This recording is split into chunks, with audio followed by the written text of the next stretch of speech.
Hi guys, welcome back to my chaotic little book corner. My name is Acacia. I'm here today with a funky little voice. It sounds like I'm dying, but I'm not because I just have a cold. It's fine. It's that time of year, so gonna get sick, even though I'm not out in public very often. So maybe that's why I'm getting sick. I don't know. But that's beside the point. Today we're here because we're going to do my top reads of 2015. And I have 7 books here. There's room for adding on later on in the next 2 weeks if it happens. But I don't know. These are really going to be tough to top. These are all books I would recommend, I would buy for my friends, I would hand to my family. I've tried to hand to my family multiple times. I think the only book that I don't have here because it's in my father's hands is The Art of Asking. And I think I may have, and Jen may have, potentially run that book's praises so highly that I don't know if there's anything else to be said, but that would also be on this list. So there's 8 books that I would say are my top of 2015. So today I'm going to be doing a little quick work through of those, give you a quick synopsis, tell you why it's important, why you have to read it. If you have any questions, comments, quandaries, compliments, or criticisms, please don't have criticisms, put them down below in the comment box. I don't know what that was. We're going to start with our smallest book here today. We're going to start with Annihilation by Jeff Vandermeer. This is amazing. Okay, so I'm going to be honest with you. I was at a bookstore, our local bookstore here in Maine. There's one called Bull Moose, and it's a books, movies, and CDs, vinyls, whatever you want. But the thing about them is they can order anything that they can get for you, and you can usually get it used, which is why I have so many books that I found for like $2.97 because they can find them used and order them, and then I read them for super cheap, and then if I like them, if I don't like them, I sell them back. If I do like them, I still sell them back, but I find them in an edition that I want. It's easier than going to a library because unfortunately my town library is so small. It's been the same size since I was born, and I've been in recently, and I don't think there's very many books added since I went in there when I was like 12 or 13. And they're trying to expand, but it's not there yet. Side story, this is the point. So I was in my Bull Moose, my local store, and I saw this spine. And I was like, ooh, you're lime green, and you look slightly interesting. And then I pulled it out and I saw the cover and I was like, what are you? And I turned to the person in the bookstore and I looked at them and I went, what is this? And she looked at me and she was a little bit concerned because I was so excited. And she goes, I don't know. I've never read it. It looks good. And I was like, no, it looks amazing. What is it? And she's like, I have no idea. Do you want me to look it up? I'm like, no, don't tell me. Don't tell me. It's fine. I'll figure it out. And she's like, okay, weirdo. I'm like, yes. That girl is now like terrified to give me any book recommendations because every time she does, I go, I've read that. And she goes, okay. So, sci-fi, not fantasy.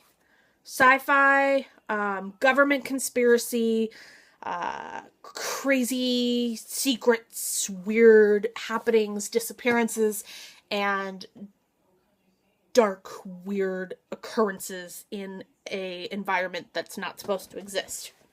If you're not interested yet, keep listening.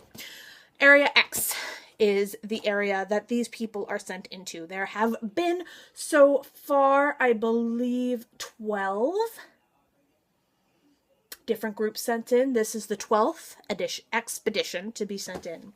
This is an expedition filled with your surveyor, an anthropologist, a psychologist, and your narrator who is a biologist.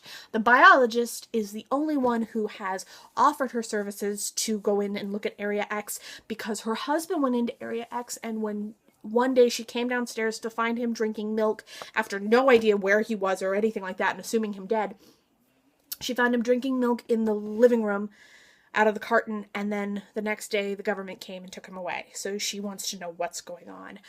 And there is this I can't give too much away.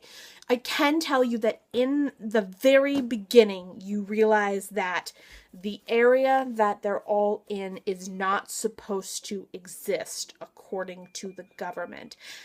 And that's where the story begins. If you like sci-fi and you haven't read it, you need to. This book will work as a standalone. I would say this series overall is phenomenal. The other two I gave 4 stars. This one was a 5, easy, but as an all over trilogy, it's a 5-star. But this will work as a standalone if you're not sure. Pick it up, read it, love it, hug it, take it home. Give it a shelf.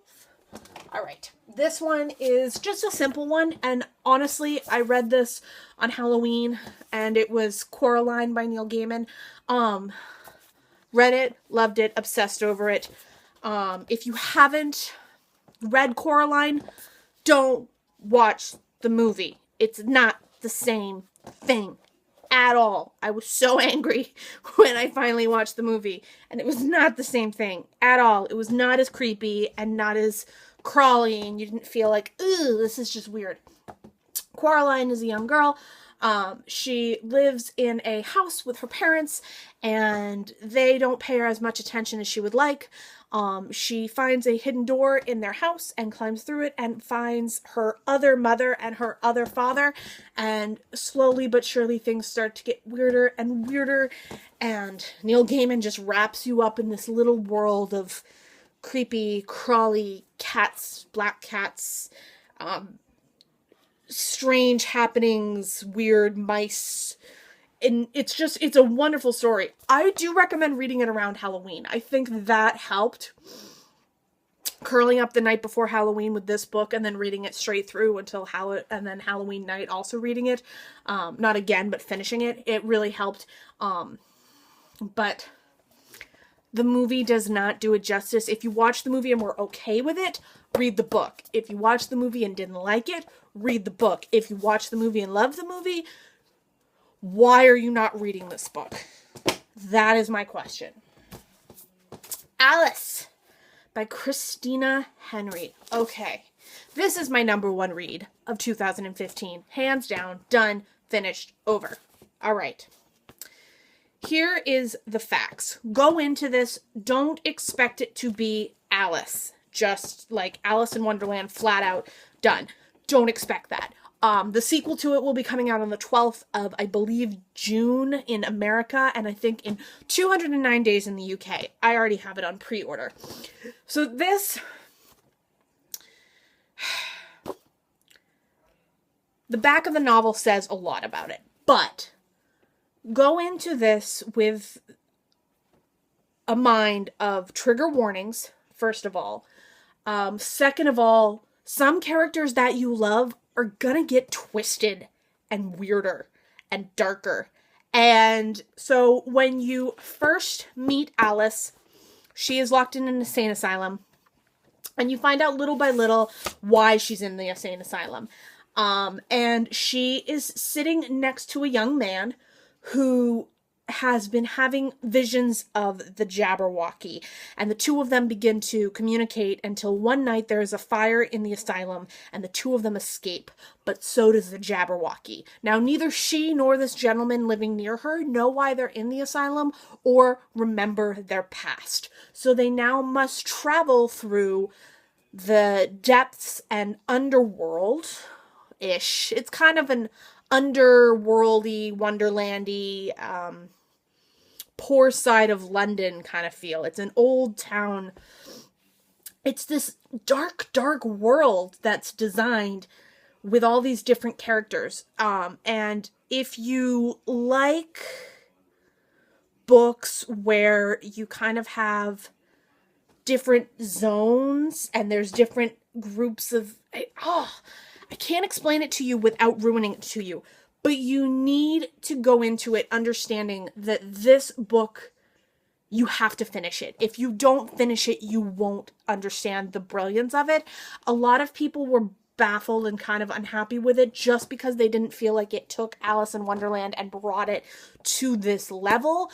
This is not Alice in Wonderland. This is Alice in Wonderland turned on its head, darker, deeper, more morbid, and I want to say the F word, but I'm not going to, more messed up than you've ever seen it. And if you are ready to go Dark Wonderland, do it. If you don't know if you can do it, I would still do it.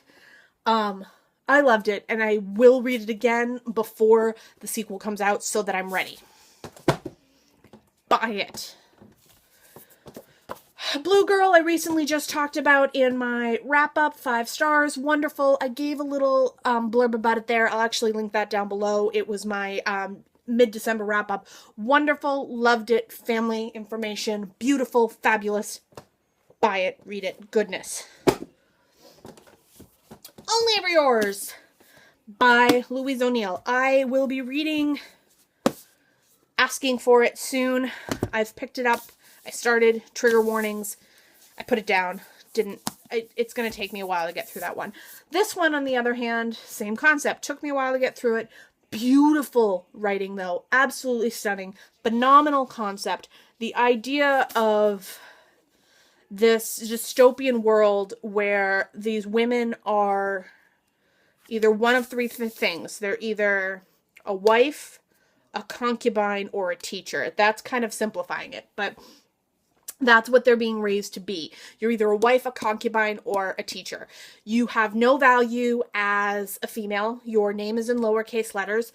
You are not to be anything more than an item to the men that you serve, or to the all-known being who is the reason that the quote-unquote Eves have been developed.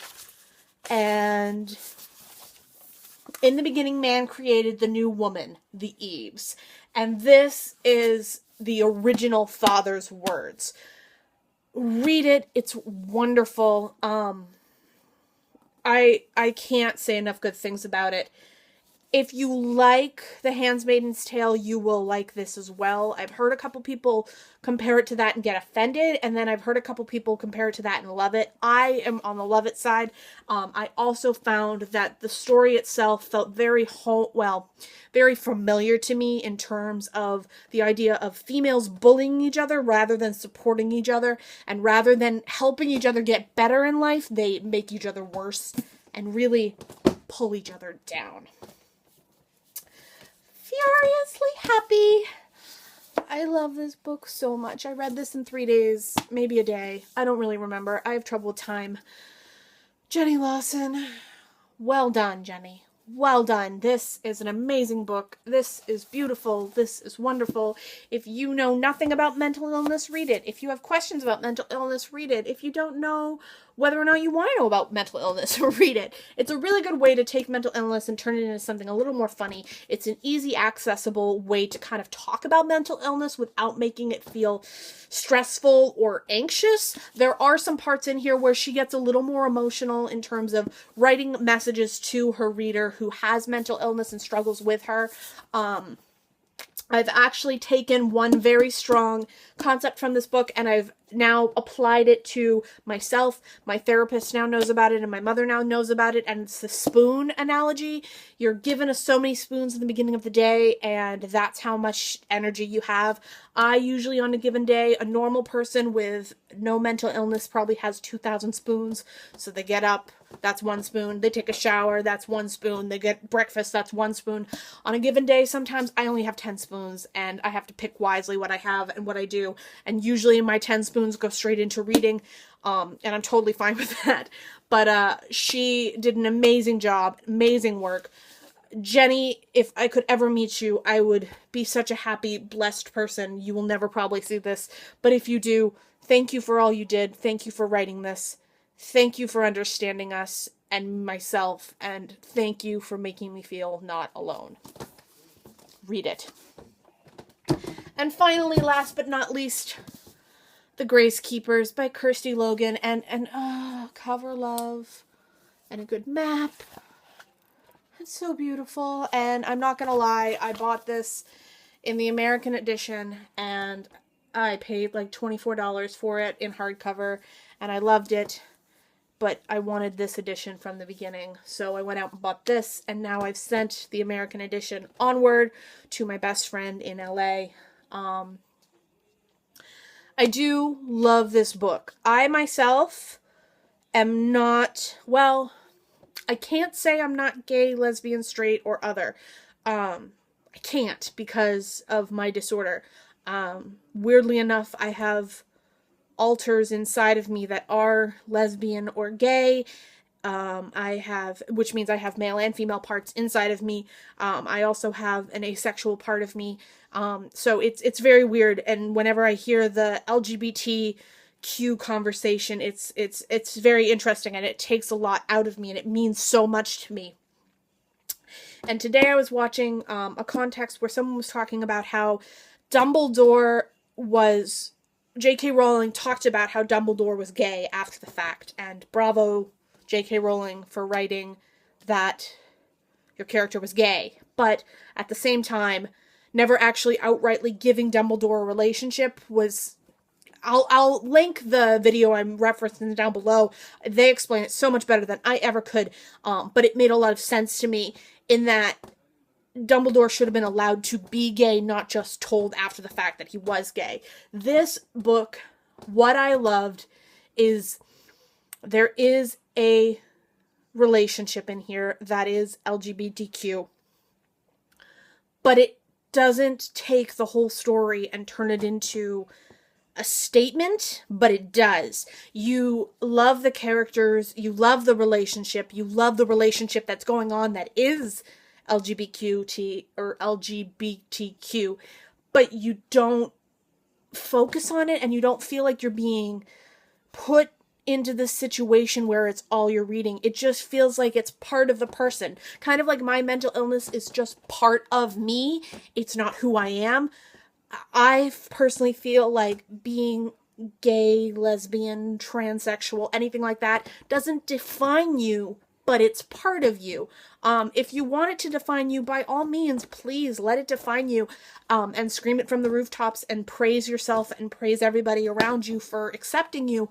But if you don't want that to be your main focus of who you are, you should be allowed to not have that be the main focus of who you are. You should be allowed to just live your life and just go on. And this book takes place on a dystopian world where it's mostly sea and there's little islands, and it follows a woman named North who has a pet bear, and they live on a circus boat, and it talks about her.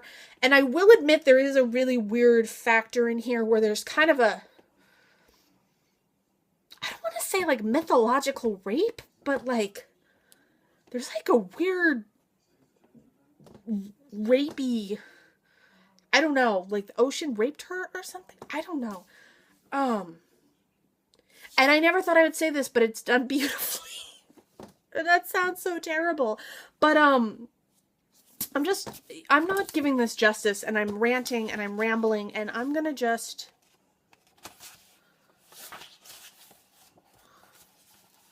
behind curtains, North and her bear waited. Their cue wouldn't come for a while yet.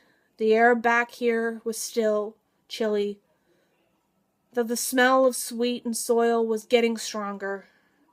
North never felt comfortable with her feet touching land. She didn't trust the steadiness, its refusal to move or change in the honest way of the sea. The landlockers hadn't given the circus much room on their island. It was so small.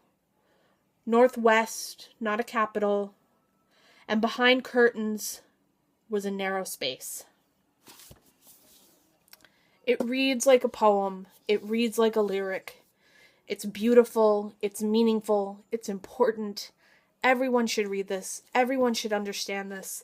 The beauty, the ideas, the concepts. This is an important book, and it needs to be recognized as an important book. Even though the magical realism elements and the idea of dystopian worlds and everything like that, it's all in there.